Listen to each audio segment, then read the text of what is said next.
Hi, I'm Peter Roper. This is Community Buzz, where we try to talk about issues and things going on in the region, Southeast Connecticut, and some of the people, movers and shakers, and visionaries that are promoting those issues. So we're glad you tuned in. Today we're going to be talking about the truth about the Tritown Trail. We hope you'll listen, get involved, and support this project. We have guests today, excellent guests who've been involved with this for a while.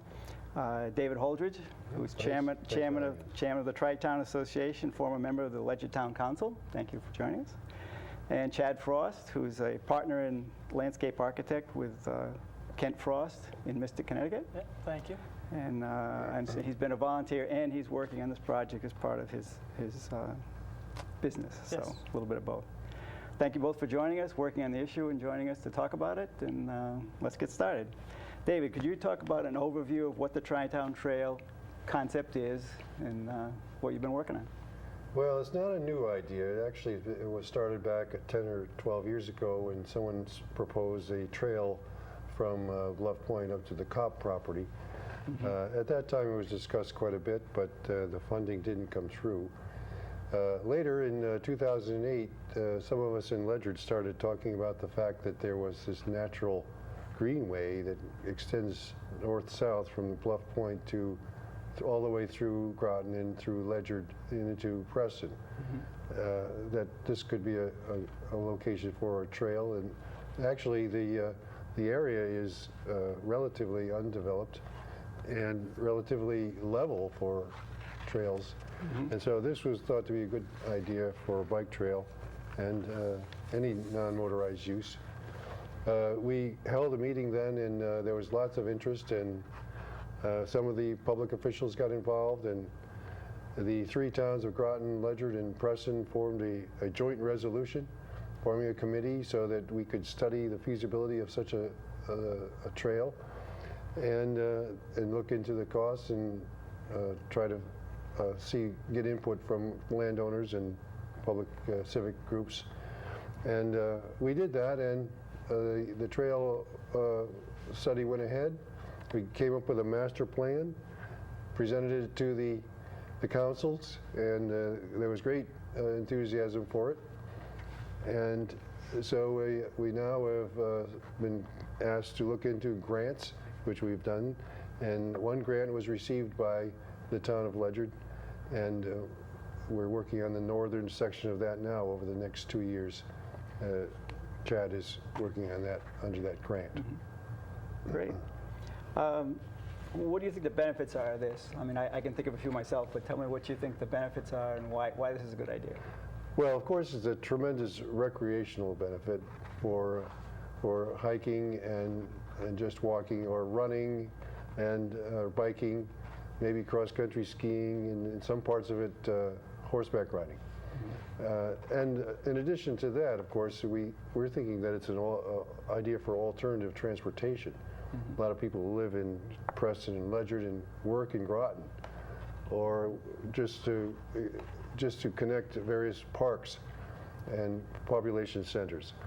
And we're thinking of this trail not just as one trail, but as a network of trails, this being the spine of it.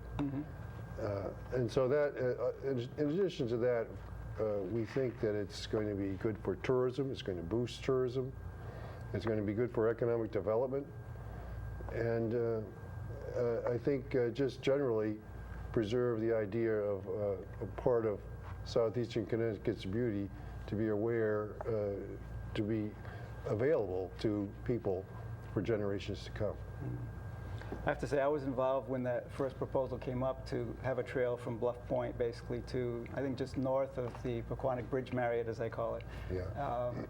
And the utility was on board, the hotel was very excited, the towns, the city, everybody was on board, and then unfortunately RTM didn't approve it. I think it was $600,000 it was going to cost, so it was a bargain, and it would have been a great start for this, and it didn't get through. So I remember that beginnings, and I was so happy when I heard that there was a kind of revival to talk about it again. So I hope we can make it make it a reality. So do I, yeah. Chad, you're a landscape architect, and you've been working on this as a volunteer, as I said before, and also as a professional. Could you tell us a little bit about the route and Sure. what it's going to do? Sure. So the master plan, the preferred alignment, does successfully connect Bluff Point down in the south, all the way up through, as Dave said, through Ledyard, through Groton, and into Preston and the Preston Community Park at the northern end. And from there, it really does, it could spur further. There's the Connecticut Blue Blaze trails all kind of come into Preston Park, so there's additional trails that do go out to the east and to the north from there. The trail itself takes advantage of a natural corridor. So most of the geology in Connecticut is north-south, and we do have this valley that runs right up almost from Bluff Point due north. And so we can take advantage of that topography. So it's walkable and rideable and not a challenge like some places in Connecticut could be. Yeah, if we were going east and west, we'd be going up and down over all of those hills. By going north and south and occupying that valley, it makes it a lot easier of a route. Overall, right now, the preferred alignment is about 14 miles, give or take, as it goes all the way through. And what's interesting is we only have to cross a handful of roads, again, because a lot of the roads do go north and south along with topography. So there's only a handful. There's like about 3 or 4 roads that we're actually crossing. And then also as part of that, we looked at land ownership. And we were trying to connect open space and town-owned, state-owned land as much as possible, use right-of-ways where we could. And so what's interesting is that through most of Groton and through a lot of Ledyard, we're able to use those right-of-ways. And in a lot of cases, the master plan does use Groton Utilities reservoir land as one of the options to get through there. And if that can be successful, then we're only really dealing with about, I'd say at most a dozen private individuals that the trail would be crossing on private property. So if you think about a 14-mile long trail and only having to do a handful of private property, that's pretty neat. Yeah. Are there any particular interesting sites and things to see along this trail, or things that are connected besides the parks? I know the parks are pretty interesting. The parks are pretty nice, and it'd be great to be able to connect those parks together. So that instead of having to get in your car and drive your family to a park to go walk, you could walk from one park to another park or walk around town. There are some really beautiful areas out there, and what's interesting, especially in the Ledyard sections, is where it hopefully could be on reservoir property. It's an area of Ledyard that nobody that lives in Ledyard ever gets to see, and it's kind of the central spine of Ledyard.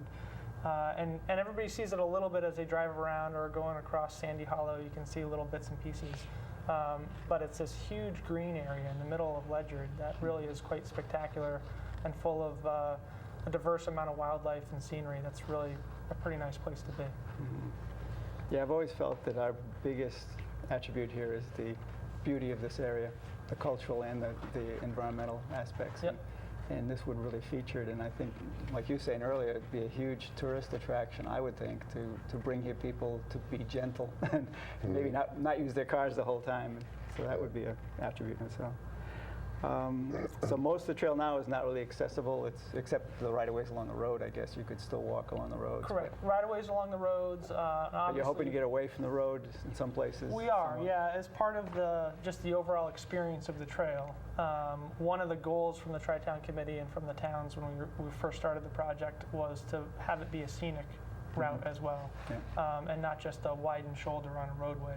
Part of our options, if we can't make certain connections, we will come out onto roads.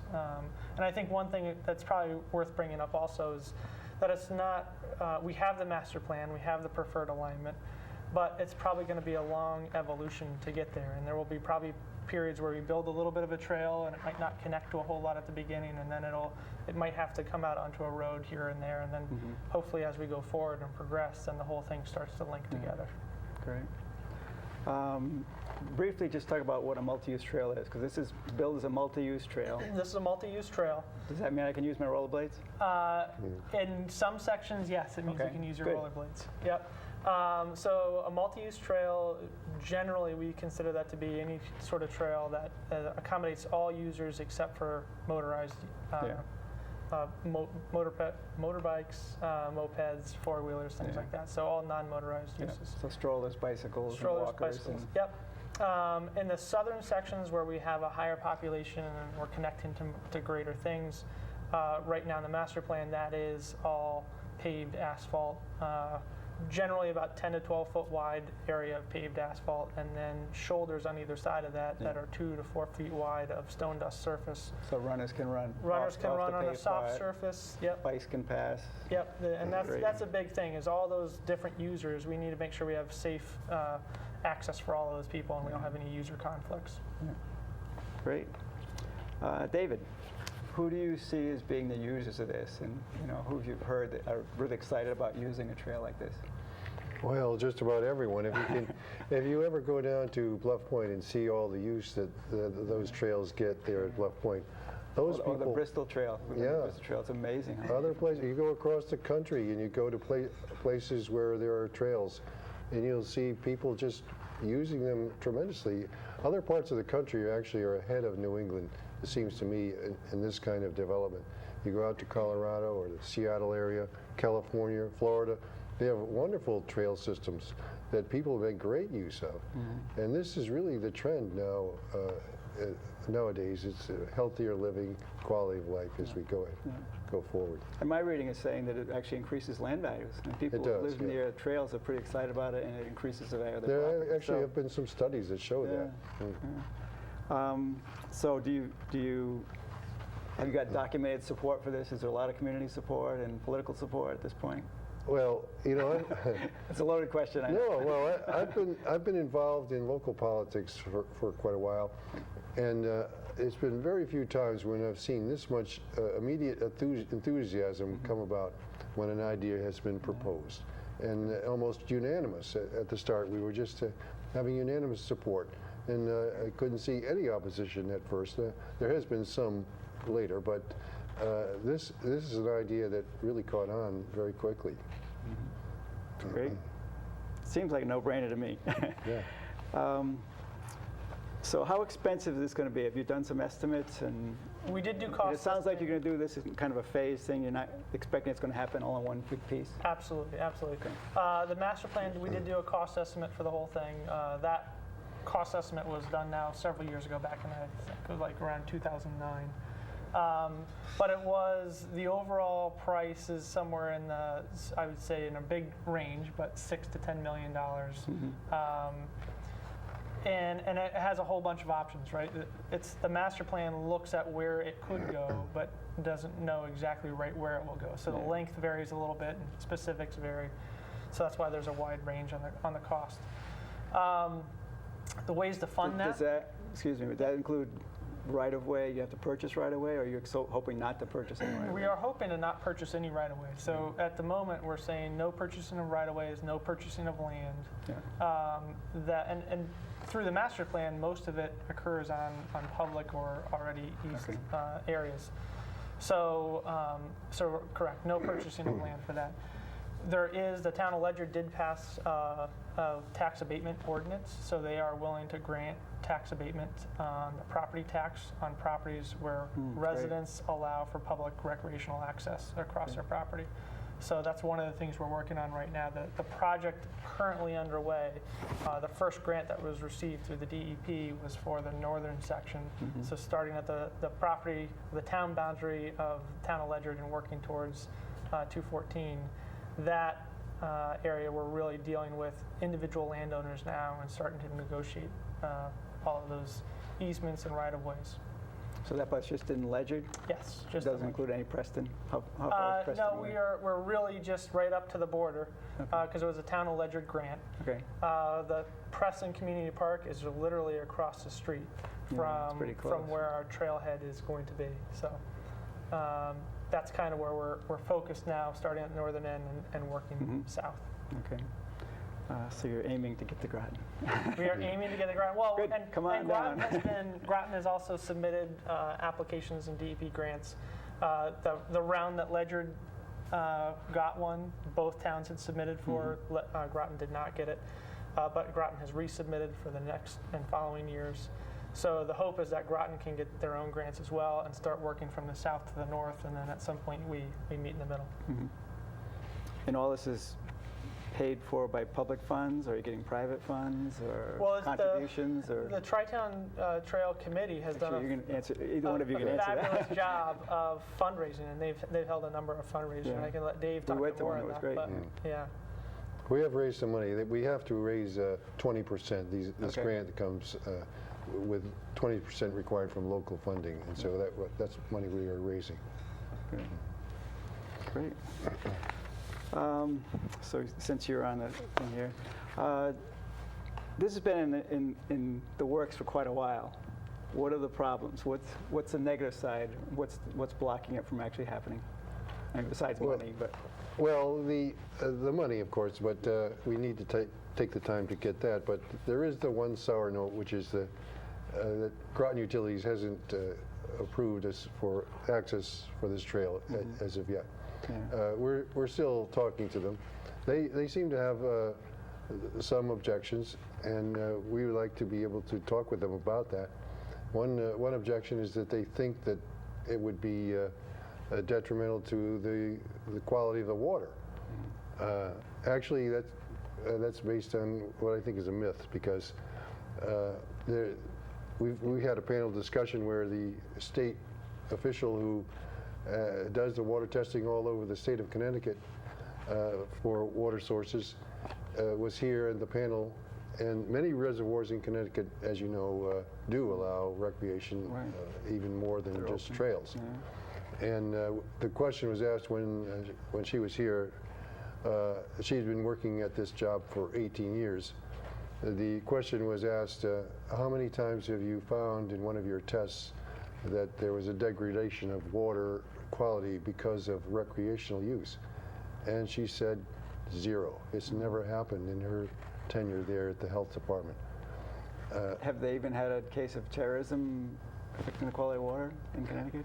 Oh, I don't know that that's I happened haven't either. heard of any either, but No. I know that's part of it. Part of the reason they're worried about an attack on the water supply, which Yeah. wouldn't come by a trail, I don't think, anyway. But Well, yeah, that's that idea. The idea of terrorism is kind of a red herring argument, I think, because we can't really answer that. There would never be any terrorism. But you know, other reservoirs in Connecticut have dealt with this, and maybe they're wise enough to realize that when you have lots of law-abiding people walking through, that actually increases more eyes the make safety. security, in my opinion. Yeah. More people around. Yeah, and another thing that I should address is the issue of liability that comes up. Liability is something that Groton Utilities worries about, but actually Connecticut has a very strong state statute that protects water companies and municipalities against liability for any for this kind of passive recreation.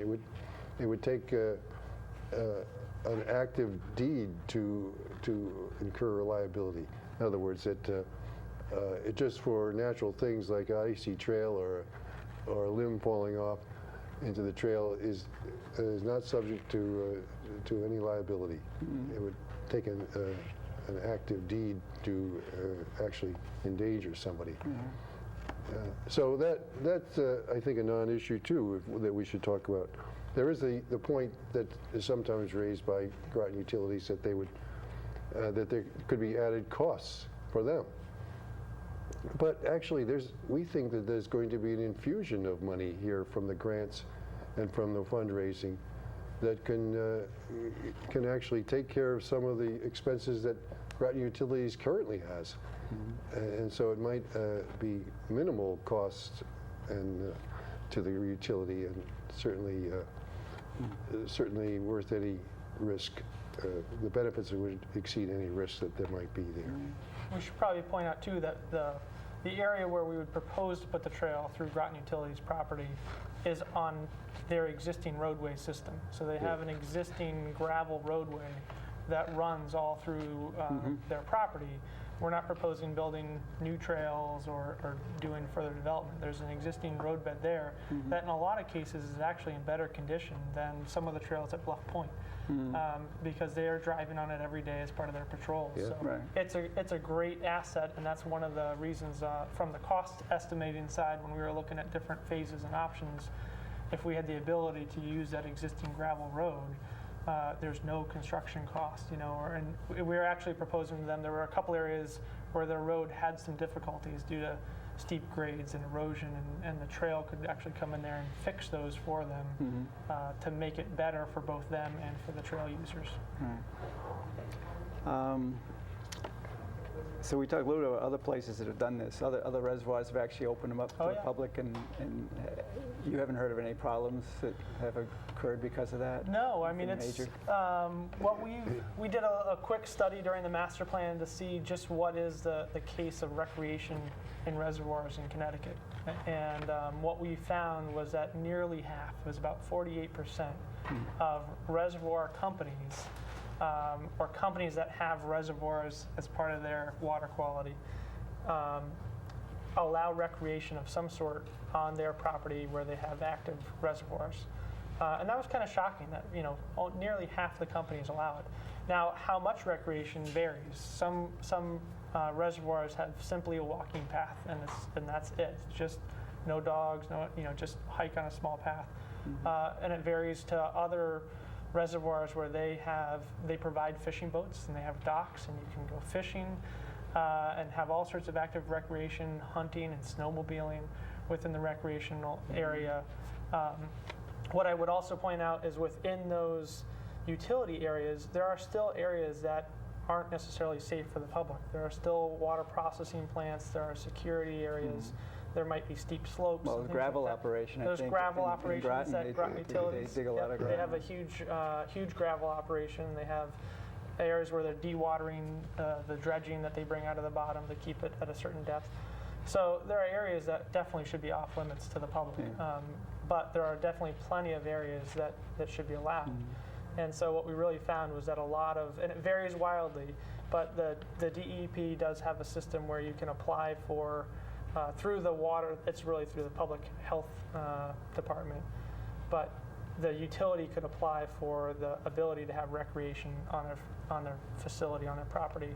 And then that's just it's just a monitoring thing. That's where the woman that we had at the talk came down, and she goes through and does all that monitoring to make sure the water quality doesn't get hurt. The other thing I'd say on the safety side of things is from the terrorism perspective and the fear that somebody, if we build these trails, somehow they'll give access to somebody to do something bad to the water, is kind of a silly argument on some level. If somebody is malicious and wants to do something to break the law, they're not going to wait until it's legal to walk on a trail down to the water to do the illegal deed that they want to do.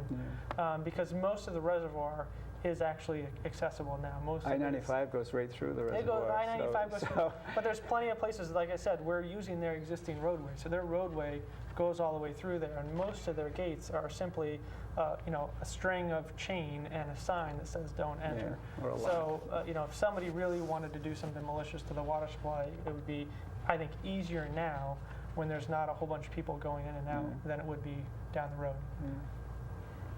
I actually, and maybe this is for you, I actually am surprised that they're opposed now, because they were really excited about the trail that was proposed from Bluff Point up, partway up 117. That wasn't so much right on the reservoir, but they were going to move the fences back. It was going to be right on the edge of the reservoir. You'd have great views of it. It would be off the road. But they seem to be enthusiastic about that and the possibility of extending it. So I'm not sure what happened. Is it the utility, or is it political with the council? Do you have a sense of I don't really shifted? know. I don't really know what it is, but I guess it's the Groton City Council and the City of Groton owns the land. Right. And so they're really the one that would have the final say on it. And I've talked with members of the City Council and made the point that, gee, in Ledyard we have lots of people asking for more trails and this kind of recreational access, also in the town of Groton. And they say, well, that hasn't been our experience. Nobody is asking for it in the city of Groton. So I think that if anybody lives in the city of Groton, that they should speak to their All of city you people council. in the city of Groton, talk to your council and tell them you appreciate their concerns, but you'd like to have more access and open it up as a resource that's not only water, but also recreation and transportation and really an economic benefit at another level. Yeah. Quickly summarize the benefits. We're getting to the end here, so I'll give you another chance to both of you to list all the positive things about this and why you think it's a good idea. Well, This is your chance for a good pitch. the great recreational benefits, the safe and convenient alternative transportation, the boosting of tourism, the economic development, enhancing property values, and et cetera. What else? I would agree, and I would just point out that economic development is a real thing with trails, and we've seen a number of places where trails have reformed communities, and where Main Street was built, and there was an old rail line that might have been right behind Main Street, and a trail was built on that old railway, and all the businesses that used to front on Main Street suddenly turned around and built new storefronts on the back of their buildings so they could get all that business coming off the street or off the trail. And it really does transform places. There's plenty of places around the whole country that's doing it, and they've quantified that in Fruita, Colorado, they get $18 million a year from people coming to use their trail system. Yeah, I know people plan their whole vacation around a trail they're going to go try out. Exactly, and stay and and it's use. bigger than a single trail. It's the network, and so this is the first bit of that network. And it's not just far off destinations. There's places in Massachusetts, there's places in New Hampshire and Vermont. So it's not like we don't have the area, or we don't have, this is the Groton Mystic Ledyard. I mean, it's a recreation destination, and we should be able to allow people to come in here and travel by bike or foot when they're here on vacation, and hopefully bring more people in that way, but then also the residents that live here, allow them to get out and have some safe places to recreate. I have to say, I'm involved with Mr. Community Bikes, which at first seemed kind of funny, but it's picked up every year. It's gotten better, and people use the bikes and want to ride around Mystic, and as far as Stonington, and I don't know where else they're going. I see them all over the place. So that's another issue that took off pretty quickly, because I think it's what people are looking for, and it's the kind of experience we want to have. And I think real estate agents are telling us that people, when they look to find places to buy homes, ask about that nowadays. Yeah. What about open trails? space and trails and that kind of natural. Well, we definitely appreciate your efforts. I think this is a huge potential for economic, environmental, transportation, health benefit for the region and the visitors. Thank you, David Holdridge, for coming and doing this. Appreciate it. And Chad Frost. Thank you. We applaud your efforts and wish you luck. Hope everybody's watching out there. Thank you, viewers, for watching Community Buzz. Get out there, walk, bike, get involved, donate, be well.